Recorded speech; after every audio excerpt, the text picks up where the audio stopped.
Swami came in my dream that very night. He was mighty. I've never seen Swami so big, towering to the heavens. To tell you I'm the boss.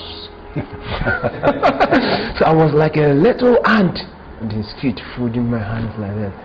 Swami. And Swami made a statement. He said, when Swami is playing, you don't need to play. Watch.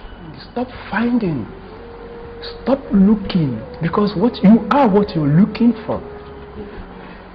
God is in you, above you, below you, around you, and you're looking for Him. It's the mind that looks.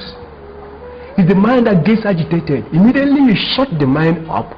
You are that. Your essence is Ananda, bliss. Teach us. How do you shut your mind up? Shut it up. How do you do it? Actually, if you know the nature of the mind, you just know that it doesn't really exist. When the you know who I am, I did this, I did that, I did this, I'm going to do the other one. When the I begins to diminish, and then in your life is God, God, God, God, God, then you are not far from the kingdom of God. And even when you're sick, you can feel this way? Sick? Who is sick? Even when you're... The Atma, you can never be sick.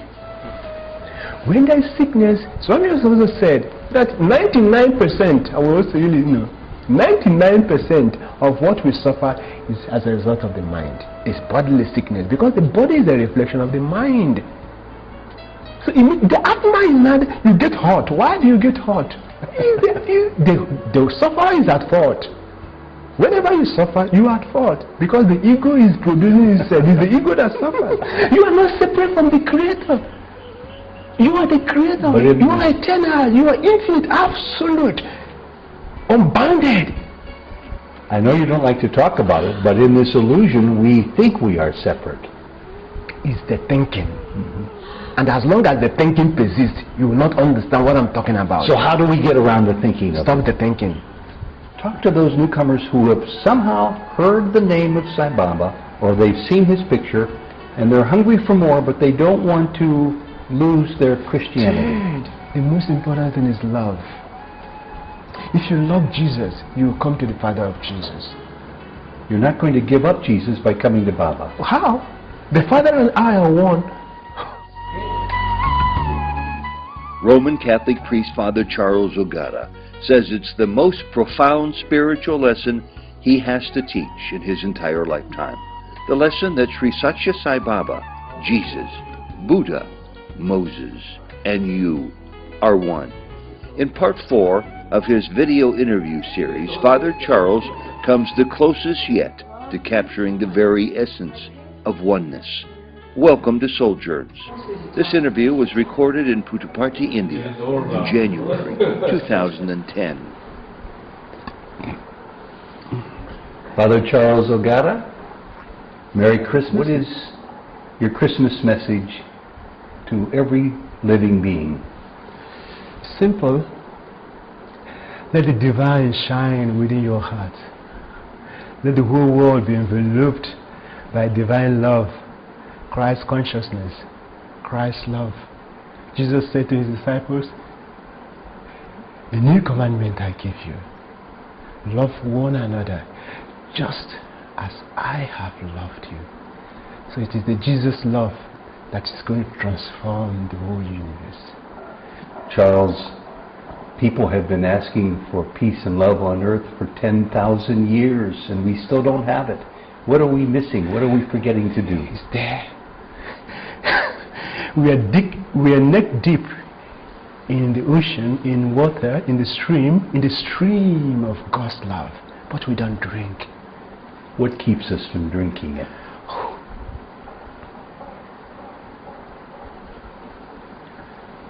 Ignorance, illusion, Maya, lack of discrimination.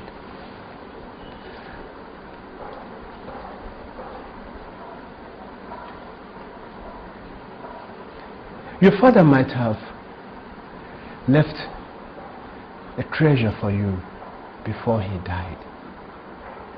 But somehow, you are not aware of that treasure. But it's in your name. You suffer, isn't it? Yes. You don't know. So if we don't know to look for it. We don't know where to look for it. We don't know what to do with it if we find it. So yeah, you're right. Jesus said, ask and you shall receive. Knock and the door shall be opened to you. Seek and you shall find. But the important question is, ask what? Knock where? Where are you knocking? So we must ask. You must ask. You must ask. And do we ask with our words or with our heart? You ask with your being. Who am I? The greatest question.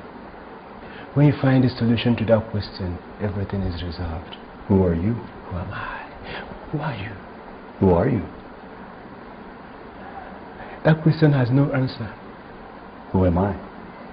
It has no answer. Any answer you give is false. Because the reality, your mystery cannot be explained. It can only be experienced in the silence of yourself. That's why the quintessence of the whole scriptures is written in the Bible. Just one verse of the Bible. Be still and know that I am God. So what are we missing? So many people I know ask for God's help. They practice being still. They learn meditation, and they still can't find that spot, that place you speak of. There might be three problems there. One is when you are asking, but you are asking for the wrong thing. You must ask for the right thing. I'll tell you a little story. It's about our beloved Swami. This happened, I think it was in Mumbai. They were walking and they wanted to dig a borehole. And when Swami came around, they asked Swami, Swami, should we dig the borehole here? Swami said, yes. And then they started digging, deep. They didn't find water. So they were rather scandalized and dejected. Swami told them to dig and there's no water. So Swami came around again and they said, Swami, please, we've been digging, there's no water there. You're blessed that we dig. You know what Swami said? He said, but you asked whether you should dig. And I said, you dig. Then with folded hands they asked Swami, Swami, where should we dig? And Swami said, dig there. Now within it didn't take long, water everywhere. Important, ask what? Okay, so that works when you're looking to find water. What about when you're looking to find stillness? How do you find it? It's so hard. You don't find. Stop finding. Stop looking. Because what you are, what you're looking for. God is in you, above you, below you, around you, and you're looking for Him. It's the mind that looks. It's the mind that gets agitated. Immediately you shut the mind up. You are that. You be that. You don't find it, as if to say, there was a time where it was not there. It's always you. Your essence is Ananda, bliss. Teach us, how do you shut your mind up? Shut it up. How do you do it? Actually, if you know the nature of the mind, you just know that it doesn't really exist. And all of this stuff that's generating... It's very hard for those who have not tested the spirit to agree with this, that the mind is a reflection, an image, okay? A reflection of a substance, of yourself. The mind is projecting you as images of yourself, and then you think that the image is real. No matter how you play with a doll lion, it will not give you the same experience as when you are playing with a live lion. That's the difference. And how do you shut the mind up? Be still. There's nothing easier than that. Just be. We are celebrating Christmas in the ashram of Bhagavan Sri Sathya Sai Baba. Yeah. To somebody looking on from the outside, does that make sense? Is the world in its proper order to be celebrating Christmas, Christ Mass in Prashanti? That question is rather strange. Sathya Sai Baba is the father of Jesus. So why wouldn't you celebrate the birthday of his son in his ashram? Yeah? People hearing that for the first time, Father, might say what? Yeah, it's mind-boggling, but it is the truth. Jesus always talks about his father, my father. Such intimate, close relationship with the father. And he calls the father Abba Father. You know? And Swami in 1972 made a mind-boggling declaration before the mammoth crowd gathered for Christmas.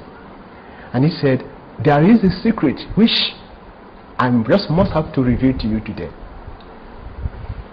You know what that secret is? He said, before Jesus, when Jesus was merging in the principle of divinity, he revealed the truth to his disciples. And what was that truth? He said, the one who sent me will come among you. I said that, and he pointed to a lamb. Mark the significance of lamb. Jesus, the Lamb of God, is such a significant symbolism in Christianity. So he pointed to a lamb, and the lamb means Baba.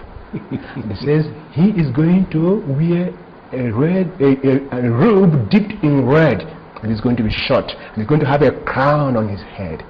Jesus made these revelations, but Swami said that due to commentaries and heaps of writings, it has been distorted.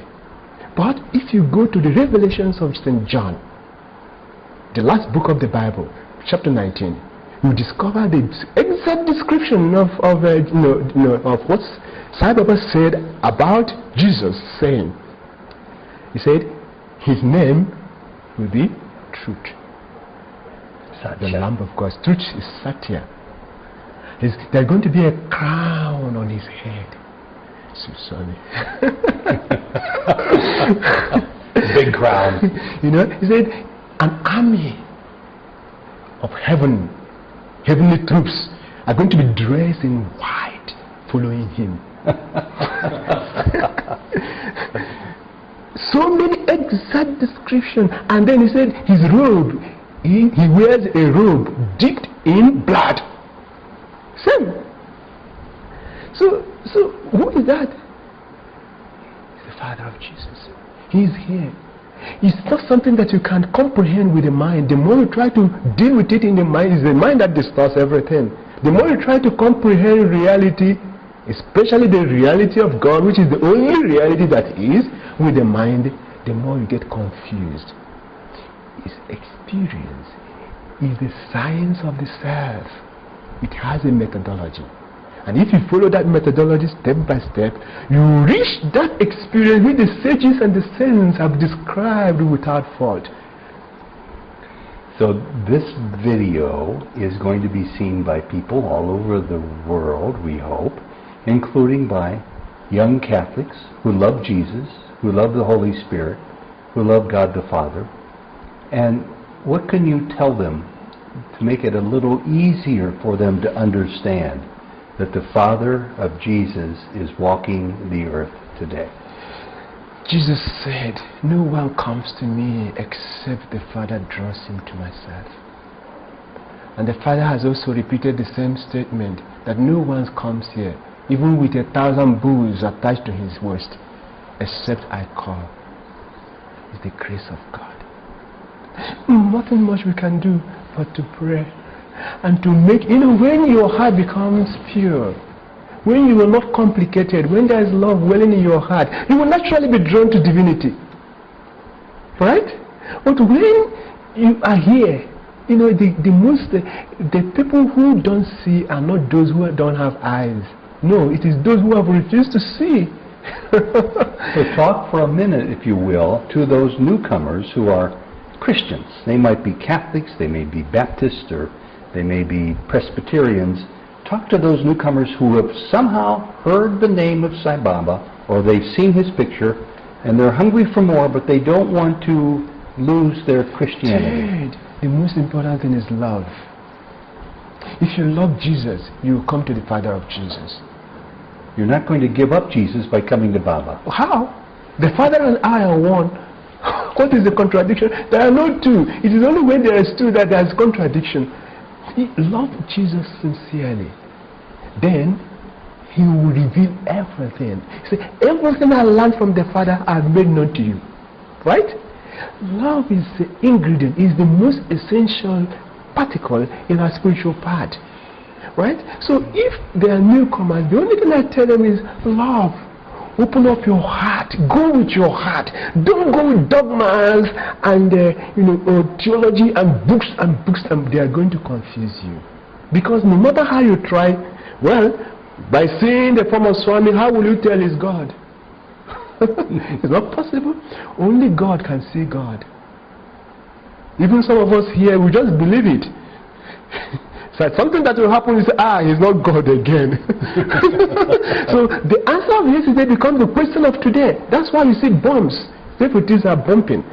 You know, something happens, something mind-boggling happens. Oh, he's God. But it's a thing of the mind.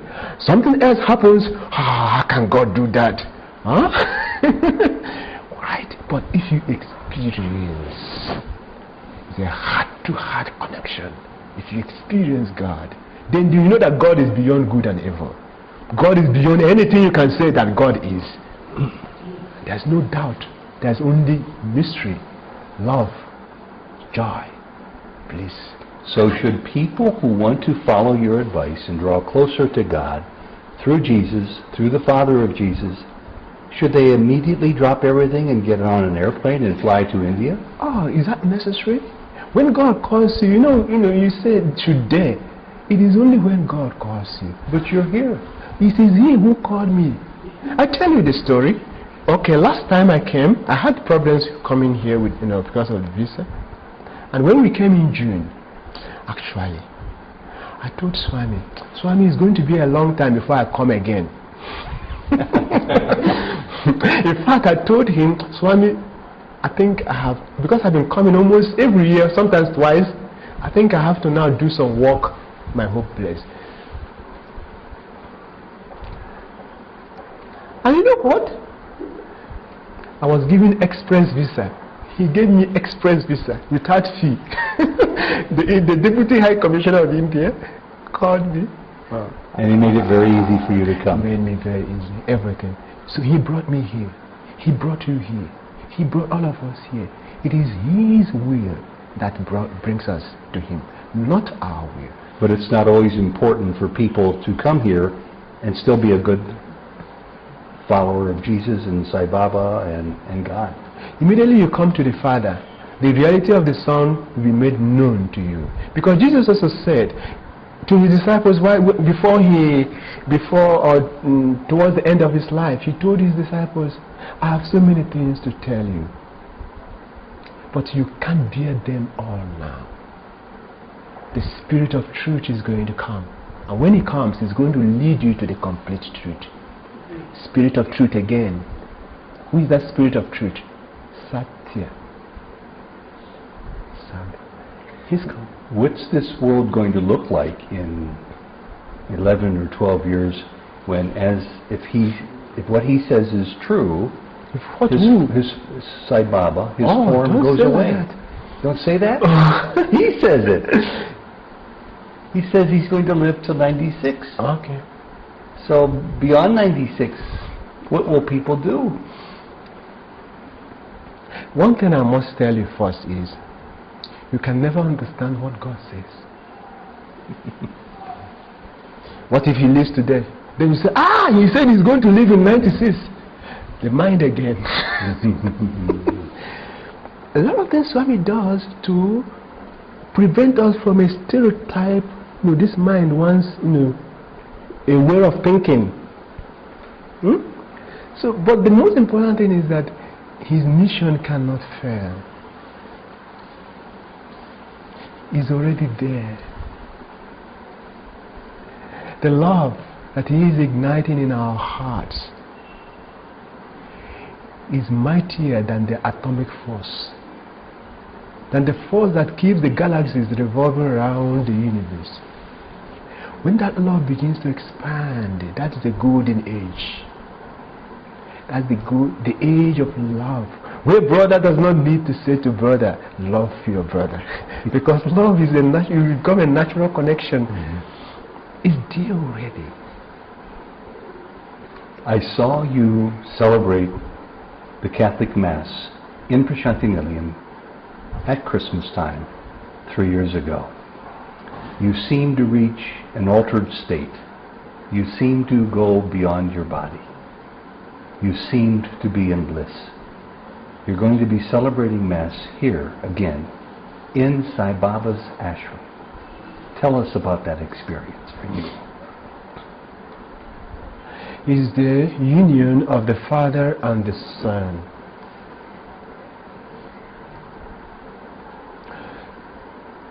Jesus instituted the Blessed Sacrament. He took bread and gave it to his disciples and said, "Take, eat, this is my body." He took wine and gave thanks and gave it to them and said, "Drink, this is my blood." Swami has brought out the real essence of the actions of Jesus. He said, when Jesus took the bread and said, "This is my body," it means that everything that has body. Remember, the ant has body, eh? Everything that has body is Jesus. And everything that has a life spring is the life of Jesus. It's a oneness with the whole universe. So when you eat Jesus, you are Jesus. You are what you receive. You receive what you are. It is to be one, not just with your brothers and your sisters and your kith and kin or those in your religion, but one with the whole humanity, one with the whole creation, one with everything. You know what that means? No. You can only experience it, you can't know it. All I know is that you said something that was beautiful, yet very surprising. But now I understand it more, because you say Jesus is the Son of God and the Father of Jesus is Sai Baba. It's easier for me then to understand why you use these words in celebrating the Mass inside Prasanthi Nilayam when you say, "Our Father, which art in party." I don't think I ever expected to hear those words uttered. And when you said those for the first time, did it hit you? Did you understand deeply what you were saying? It comes. It just comes. I don't think about what I say, because it comes from the heart. Whenever I think about it, it's not coming from him.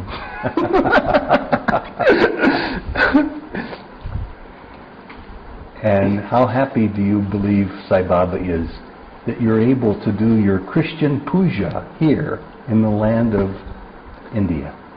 He's the one that says do. You just be. Your duty is to be, not to be this or to be that. And you're right, he is the one who said do, because he gave you permission every year to celebrate the Mass in his house. He is the celebrant. He is the bread. He is everything. Right? You see, this is spirituality. You're asking me how to drop the mind. But I tell you, the root of the mind is the ego, the I. As long as there is this I recording in your life, you cannot experience God. Jesus said you cannot serve both Mammon and God at the same time. Mammon is the world is the mind. So when the I begins to diminish, it is no longer I who lives, but Christ dwelling within me.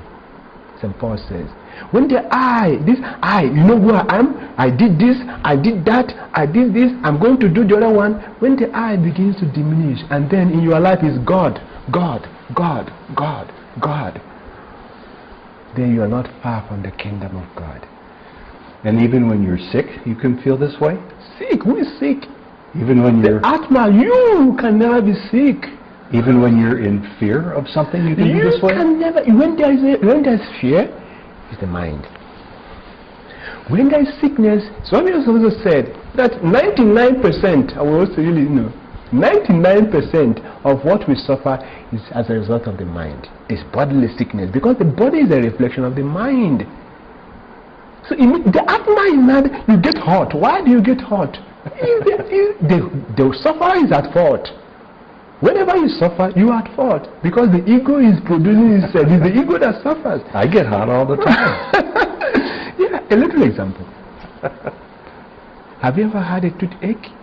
Yes. Oh. How was that? It hurt. It hurts. Bad one. Huh? You can't eat, isn't it? Yeah. All your mind will be in your mouth, isn't it? Now you never know that there's a set of teeth in your mouth, isn't it?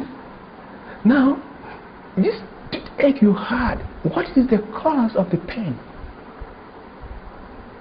The body. It's the eye. Because you focus your concentration on it? It's the eye. When the eye is there, there's pain.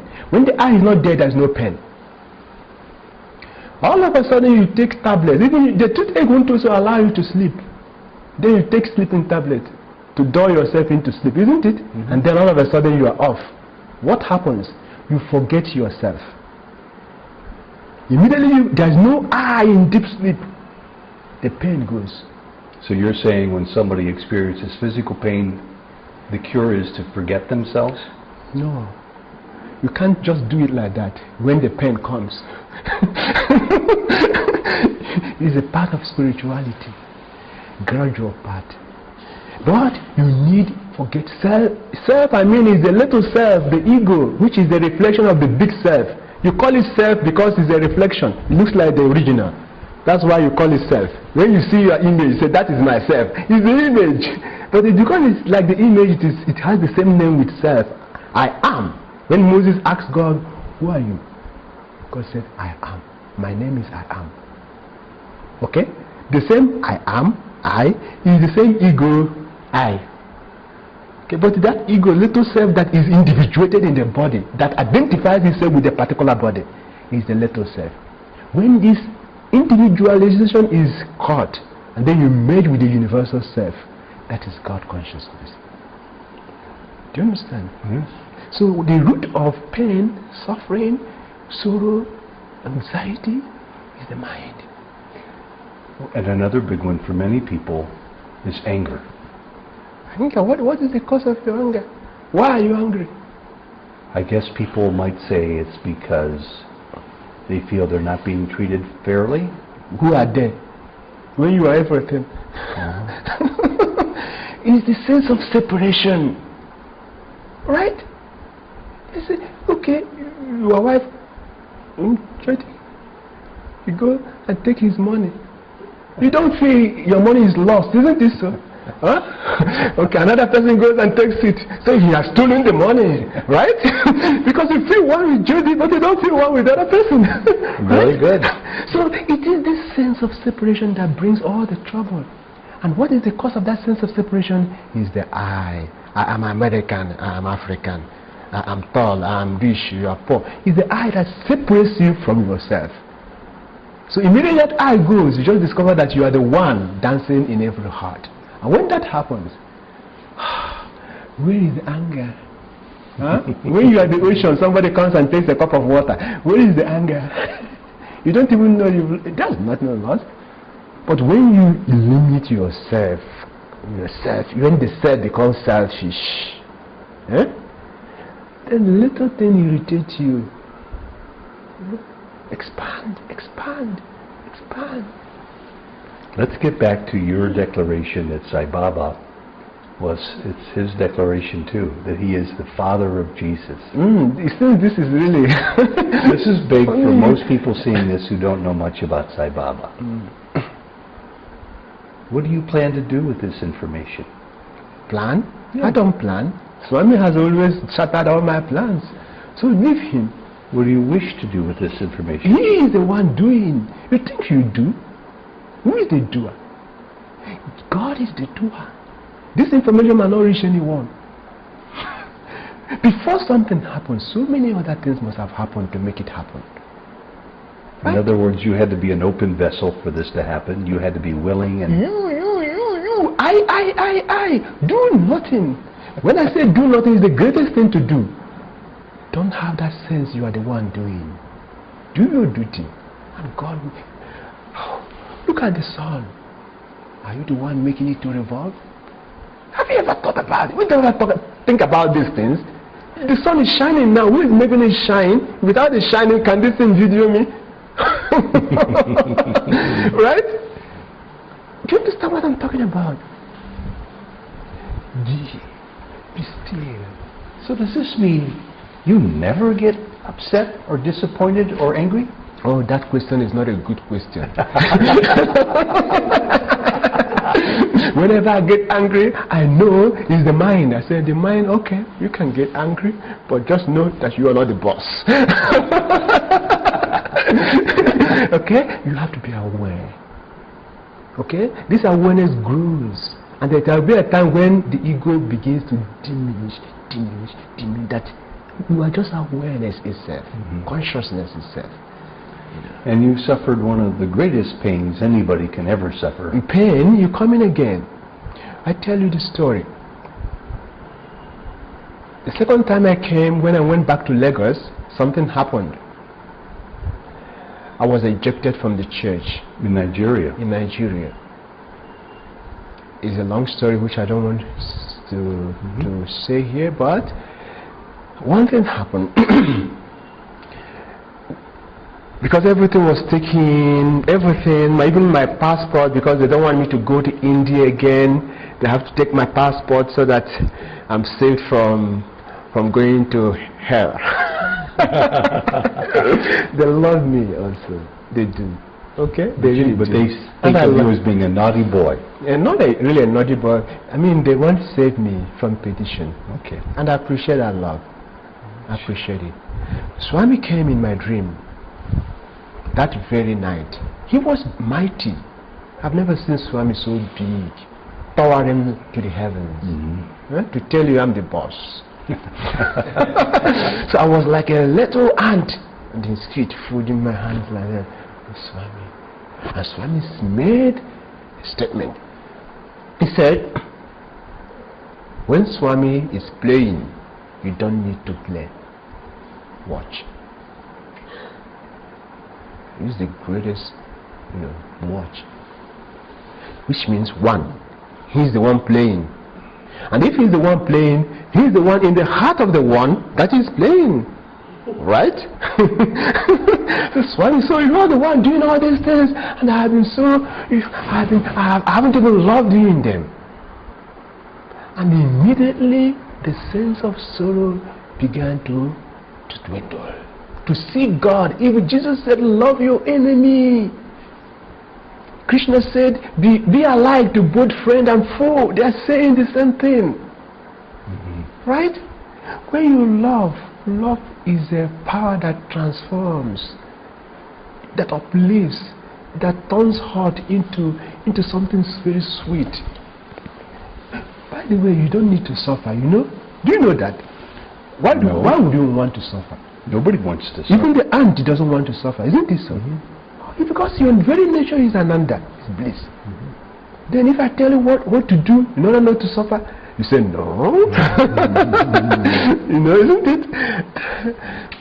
I know though that certain tests that hit people cause them to suffer more than other tests. For example, this past year recently your mother died, very, very young.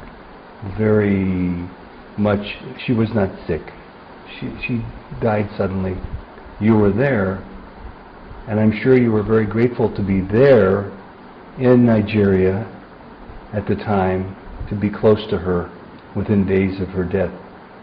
But death for anybody of a loved one is very, very painful.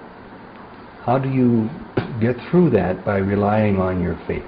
The secret of life is hidden in death. Explain. Does it need explanation? You need to die then. So I'll find out soon. You know? Yes.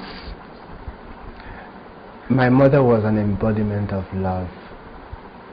You know, when Swami says mother, the love that is most akin to divine love is mother's love. If you've not experienced mother's love, you will not understand what Swami says. And when Swami says that I have the love of 1,000 mothers, if you've not experienced mother's love, you will not know what he's talking about. And when the scriptures say that even if the mother abandons the baby in her arms, I will never abandon you.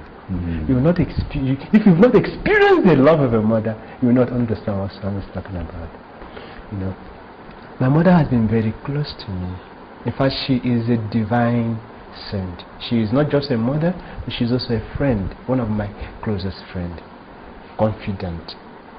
Because, for example, when I had the troubles, not troubles in quote, okay? Because actually, you can bear it, but it's harder for you to bear it when you see your loved ones suffer. Even God said, touch not my devotees.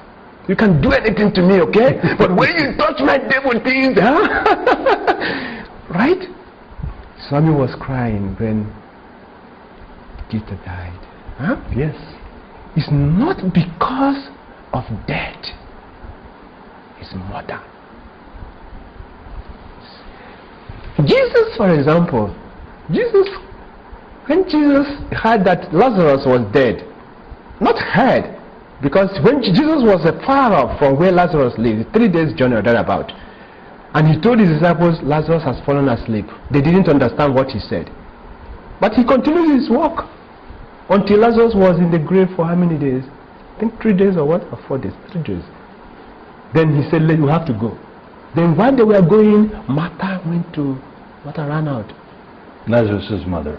No, not Lazarus' brother. Okay, brother. Martha or Mary went to Jesus and said, Master, if you had been here, my brother could not have died.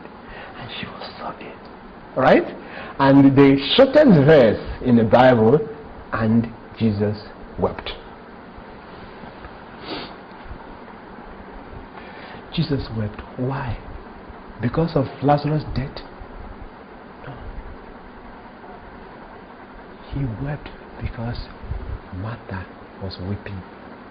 It's a heart-to-heart connection. It's love flowing.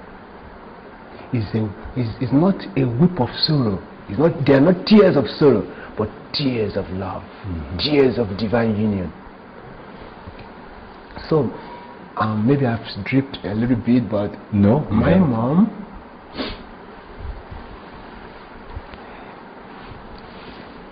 the omniscient Swami, I was here and I wanted to stay here longer, but Swami would not want. For the first time, I came here with 1 month visa. They just gave me 1 month. They have been giving me 6 months, multiple visa, but that year I came with 1 month. And when it was 1 month, I wanted to renew. So I went to Maldives through the help of Radio Sai to renew my visa. And they called the Deputy High Commissioner there. He said, come. When I went, I couldn't get visa. They tried whatever. Nigeria didn't give the permission.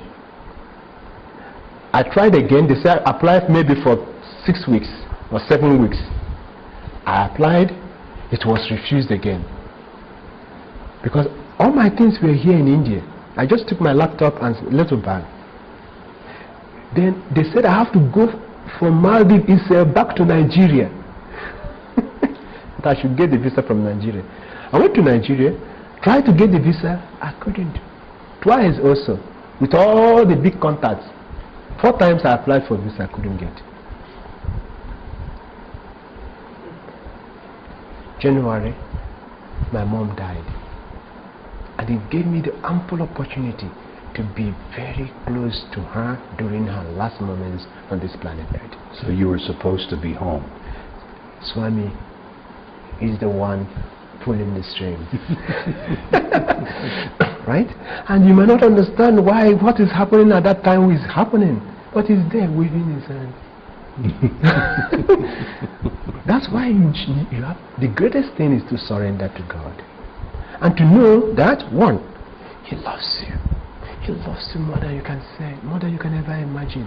He loves you. He cannot but love you because you are a facet of Himself. So, He loves you. 2, He knows. 3, He has all the power. So, why not surrender? You enjoy. I'm tempted. When you know that your Father loves you so much, and that your Father has all the power to do what is good for you, and that your Father knows everything. I'm tempted to ask you quickly a question I've heard asked many times and answered many times, but this seems to be appropriate, and so it'll be asked again. For those people who have doubt or anger or suspicion in their heart about God, what can you tell them to their question when they ask you, why does God allow so many people to suffer so needlessly? Mothers, children, old people. Why does God allow so many people to hurt? Oh, dear children, God loves you. The hurt you experience is not as a result of God.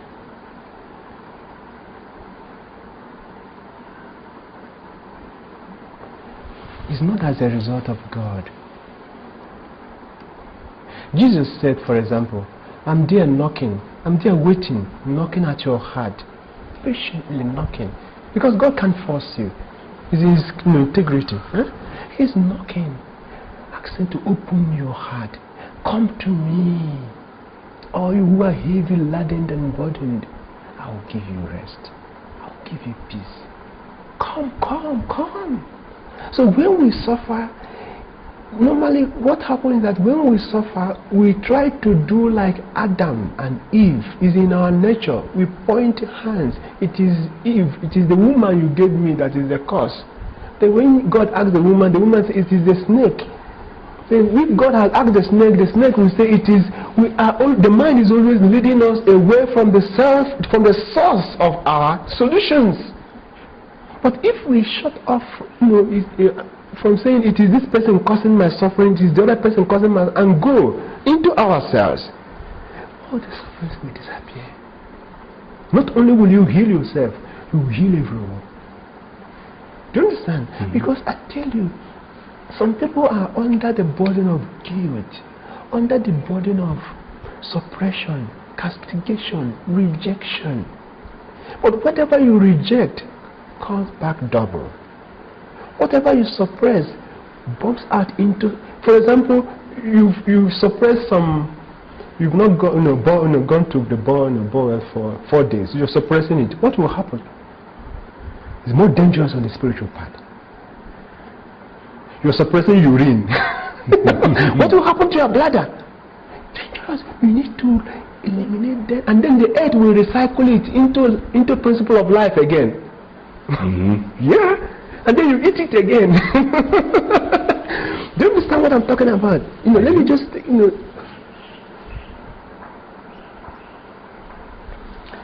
accept. That's the first. Accept. Accept the present. Tell Lord, I accept this present moment. Everything that is in it, I accept. Okay? From there, transformation will begin. From there, surrender. From there, you will not remember pain again. Because when you surrender to God, God will now carry you. God will take away everything. I've asked this question about this subject many times also, and I get many answers, and I'm very curious to learn yours, Father Charles. When you learn mine, You get many answers. Okay, to receive you, to hear the truth.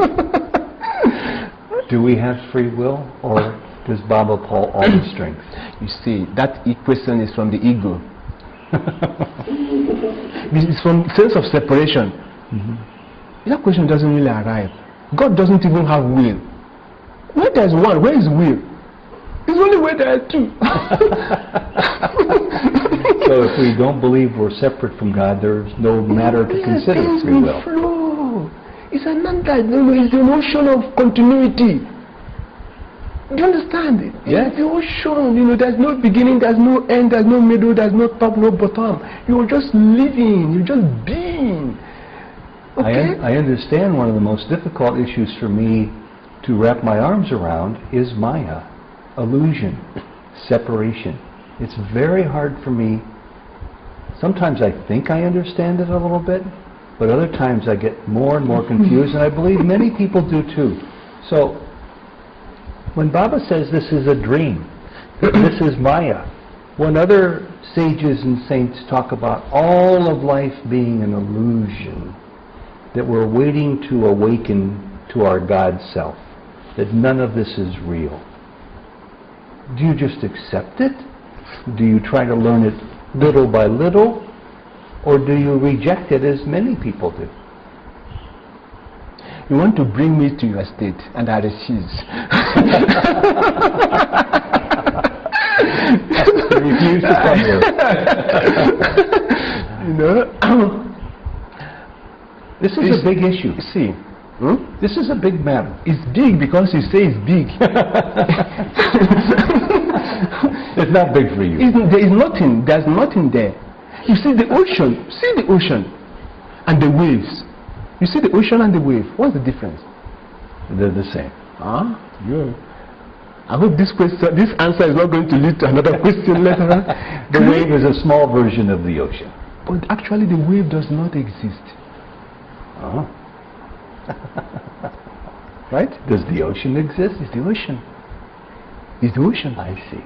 You understand? Yes. The waves come and pass. When you are seeing the ocean, you are not seeing that particular water twice. You cannot see a particular water. It's always flowing. But within that flow, there is a stillness. So you can't separate the world from God and say the world is Maya and God is also illusion. You can't also say that. Because in the sense of separation, that also makes you say that the world is there and God is there. I think to say God and His creation can be separated. No. You are the one. There is no second.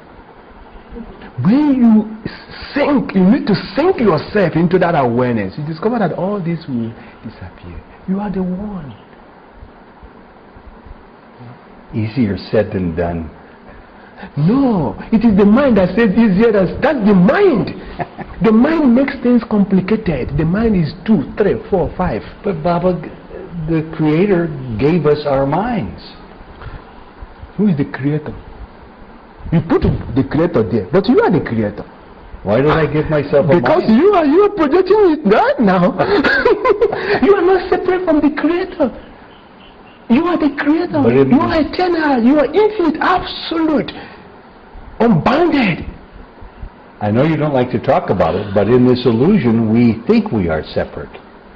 It's the thinking. And as long as the thinking persists, you will not understand what I'm talking about. So how do we get around the thinking of Stop the thinking. Your nature is not to think. What do you do in place of thinking? When the sun rises, what does the moon do? Shines. When the sun is shining, does it need the moon? No. Where does the light of the moon come from? The sun. So the mind is not really real in the actual sense of the word. Its energy is derived from the self, but it parades itself as the self. That's ego. You understand? Yes, I'm trying to You understand. don't understand. The mind, you must relinquish the imperative to understand. Like a lot of people, I intellectually understand it. I want to know it. But in my heart yet, it's still a foreign concept. Sink the head into the heart. Sink it. Live here. And here is I. Where do you point? I. Isn't it so? Where is this? It's the heart. When that I is in the heart, there's no thinking. There's being. There's no becoming. You are. Father Charles, you are a young man. Am I? My body might be young. What would you like to do with the rest of your life as long as this body lives? Another question. I don't know. You have no desires? Dead. You have no agenda, no plans? Let me ask you. You know that tea which I gave to you? Yes. So many things have come together to make it happen. Do you know what it took for them to produce that teacup? Right?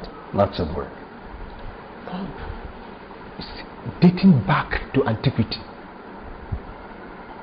People who have gone to school, done research for that thing to be like that. And all the industries that have to be built for this cup to be produced. And how is it bought? How is this cup here? Do I even know? Without that cup, could you have drank your tea? So if that cup is missing, you have every other thing, but that cup is missing. Could you have drank your tea? No. We are not in control.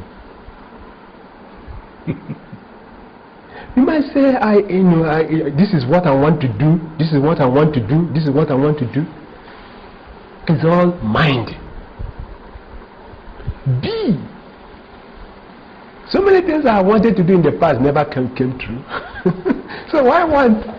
When what will happen will happen. Why not want when what will not happen will not happen? The best is to be. And allow the force that controls the whole universe to direct you, because you are part and parcel of the universe. You are not separate from the universe, and you cannot be separate from that force that controls the universe.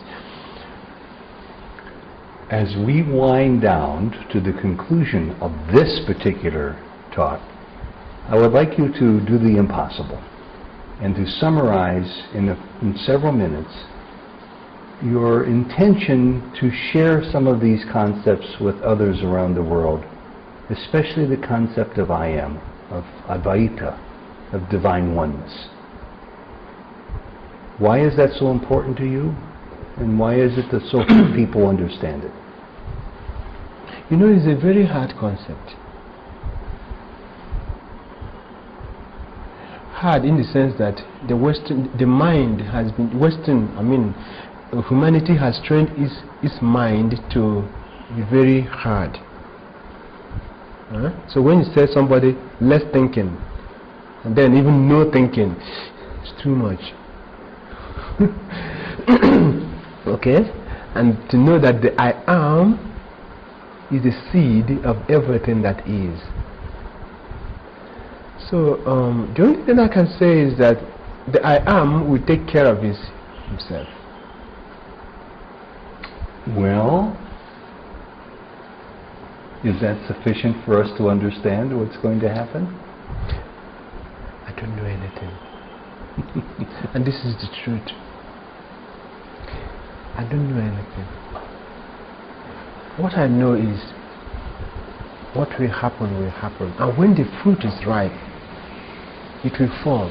Isn't it so? Huh? When the fruit is ripe, it will fall. You are cooking rice. Huh? Do you bring down the rice before it is done? Everything has time.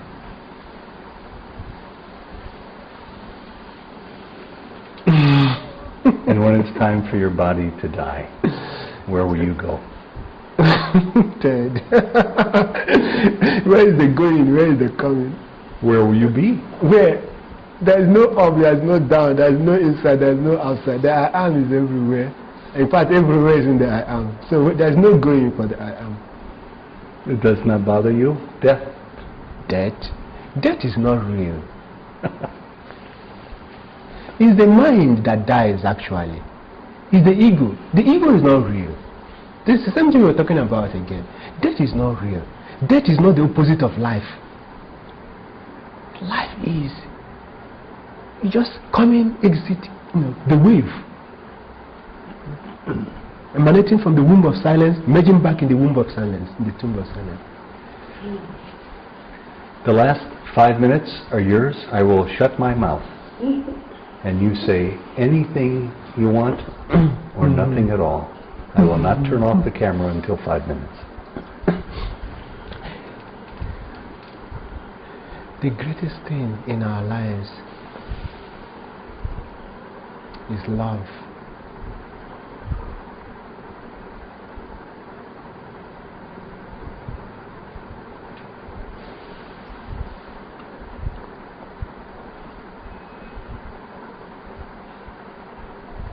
Be happy,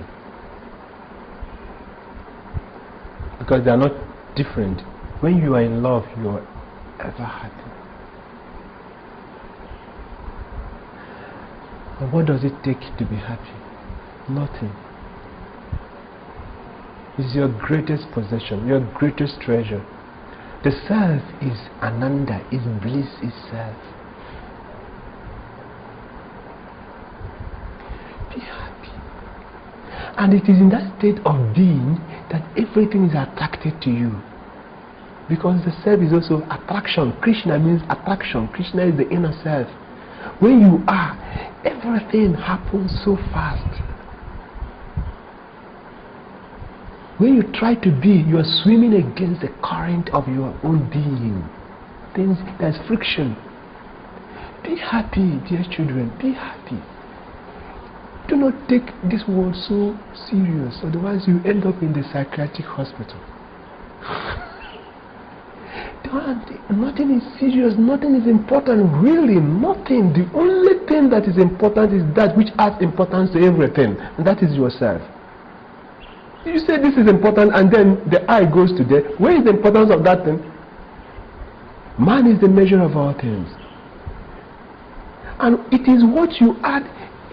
Right, can you give me that your bango, the bango? Okay, you love this, you cherish it so much. It's so important to you, but is you have put importance on it.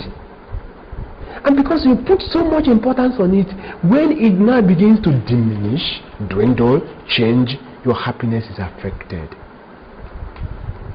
But if you never put any importance to this, if you lose it, you won't even know you've lost it. Right? So the point is, don't put importance on things. That doesn't mean that you should not do your duty. But it is when you remove that sense of detachment that actually you are more productive and you do things perfectly. When you want to operate your daughter, you are a doctor, you want to operate your daughter, but you are attached to the daughter, you make mistakes. But when you are free, then you do perfect, exact operation. Same. Your father loves you so much. God loves you so much. God knows about all those things which you put importance on that deny your stillness, your happiness. Remove all those importance and put it only on one. And you know that what? God. Put the importance on God. Every other thing will be taken care of. Jai Sai Ram. Jai Sai Ram. Thank you. Thank you. Long-term devotees. It's good for Christians. They're wonderful. Oh, they're beautiful people. And I wear it all the time. It's just a huge jacket. Have left a treasure for you before he died. But somehow you are not aware of that treasure. But it's in your name. You suffer, isn't it? Yes. You don't know. So if we don't know to look for it. We don't know where to look for it. We don't know what to do with it if we find it. So you're right. Jesus said, ask and you shall receive. Knock and the door shall be opened to you. Seek and you shall find. But the important question is, ask what? Knock where? Where are you knocking? So we must ask. You must ask. You must ask. And do we ask with our words or with our heart? You ask with your being. Who am I? The greatest question. When you find the solution to that question, everything is resolved. Who are you? Who am I? Who are you? Who are you? That question has no answer. To talk about it, but in this illusion we think we are separate. It's the thinking. And as long as the thinking persists, you will not understand what I'm talking about. So how do we get around the thinking of it? Stop the thinking. Talk to those newcomers who have somehow heard the name of Sai Baba, or they've seen his picture, and they're hungry for more, but they don't want to lose their Christianity. The most important thing is love. If you love Jesus, you will come to the Father of Jesus. You're not going to give up Jesus by coming to Baba. How? The Father and I are one. Roman Catholic priest Father Charles Ogada says it's the most profound spiritual lesson he has to teach in his entire lifetime. The lesson that Sri Sathya Sai Baba, Jesus, Buddha, Moses, and you are one. In part 4 of his video interview series, Father Charles comes the closest yet to capturing the very essence of oneness. Welcome to Sojourns. This interview was recorded in Puttaparthi, India in January 2010. Father Charles Ogada, Merry Christmas. What is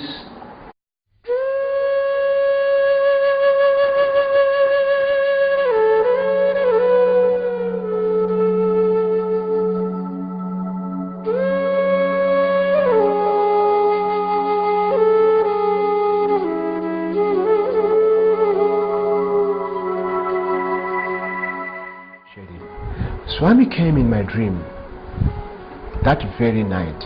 He was mighty. I've never seen Swami so big, towering to the heavens. To tell you I'm the boss. So I was like a little ant on his feet, folding my hands like that.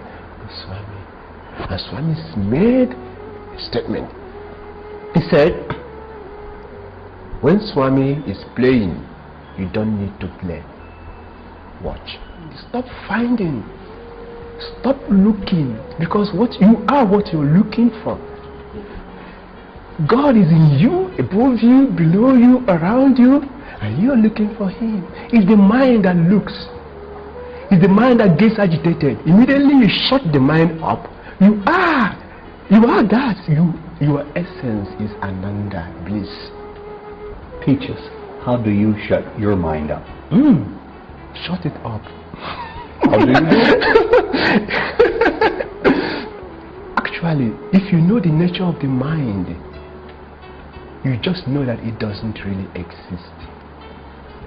When the you know who I am, I did this, I did that, I did this, I'm going to do the other one. When the I begins to diminish, and then in your life is God, God, God, God, God, then you are not far from the kingdom of God. And even when you're sick, you can feel this way? Sick? Who is sick? Even when you're... The Atma, you can never be sick. When there is sickness, Swami also said that 99%, I will also really know, 99% of what we suffer is as a result of the mind. It's bodily sickness, because the body is a reflection of the mind. So the Atma is not, you get hot. Why do you get hot? The sufferer is at fault. Whenever you suffer, you are at fault, because the ego is producing itself. It's the ego that suffers. You are not separate from the Creator. You are the Creator. You are eternal. You are infinite, absolute, unbounded. I know you don't like your Christmas message to every living being. Simple. Let the divine shine within your heart. Let the whole world be enveloped by divine love, Christ consciousness, Christ love. Jesus said to his disciples, "A new commandment I give you, Love one another just as I have loved you. So it is the Jesus love that is going to transform the whole universe. Charles, people have been asking for peace and love on earth for 10,000 years, and we still don't have it. What are we missing? What are we forgetting to do? It's there. We are neck deep in the ocean, in water, in the stream of God's love, but we don't drink. What keeps us from drinking it?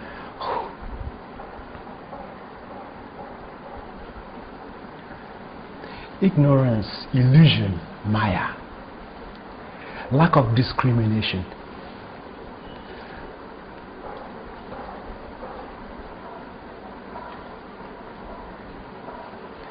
Your father might